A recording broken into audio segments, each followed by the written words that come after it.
Magandang gabi guys. Good evening.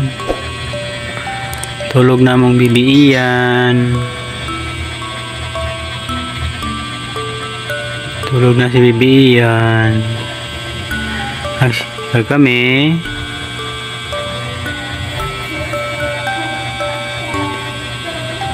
tulog na ang bibiiyan namon.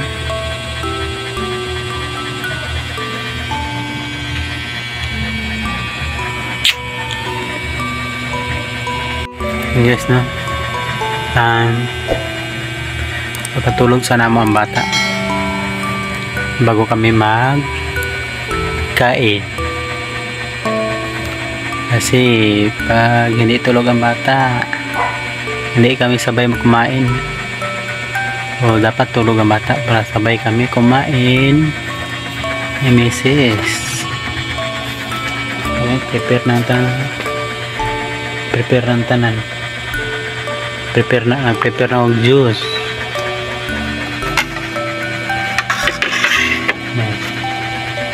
Binili ko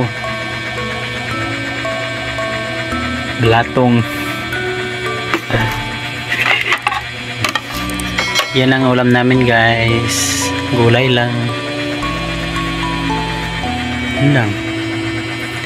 Hintay pa namin na makatulog talaga ang bibi namin.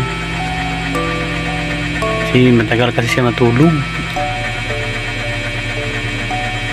Yun guys, so pakita ko sa inyo guys ha. Yun guys, bago pa kasi yan guys bago pa yan ilagay sa higaan niya, baka magising ba. So mamaya lang yan,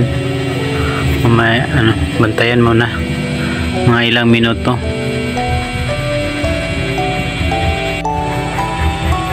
Yan guys, maghintay muna kami mga ilang minuto bago kami kumain ni Mrs. Yun lang. Kung napadaan ka sa aking channel, paki-like at subscribe naman. Bye bye.